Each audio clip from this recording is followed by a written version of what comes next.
of Tagbak area, District of Haro, Iloilo City for first reading, Madam Chair. So move, Madam Chair. It has been...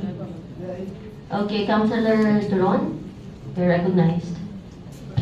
I know this is just a first reading and very specific, it is only for Tagbak. Why not include the whole stretch of MacArthur? Because the traffic is there. So why limit to Tagbak? Just a suggestion. MacArthur Street, the whole from after sa Tabok Suba, pag panaw ko sa Taytay, going to Brigadesh, that's MacArthur. Yes, Madam Chair, that's why it's called Tagbak area. We're treating it as an area per area. No? Would like lang may mag-designate, pero kung makita yung traffic management plan that will present, it covers from the area in Tagbak, in front of the Barangay Hall of Tagbak, all the way diri sa may terminal na sa Tagbak. In fact, medyo malagarik man siya sa Ceres terminal, so that area will be covered. No? So we're treating that as a one whole.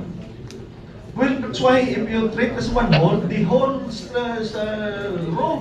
Pag panaog mo sa Taytay, Tabok Suba, Barangay Tabok Suba, Barangay, what do you call that, Quintin Salas, may tagon mo na gidlang. Yes, Madam Chair. Anyway, this is just for first reading. Please proceed to your motion, Councilor. There will be another ordinance for the one in that area, Madam Chair.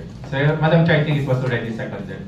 Wala pa. I think it was seconded. Okay. It has been moved and seconded. Hearing no objections, motion is carried. Ordinance is passed for first reading. Considering that this item has been passed for first reading, Madam Chair would like to refer this item to Committee on Transportation.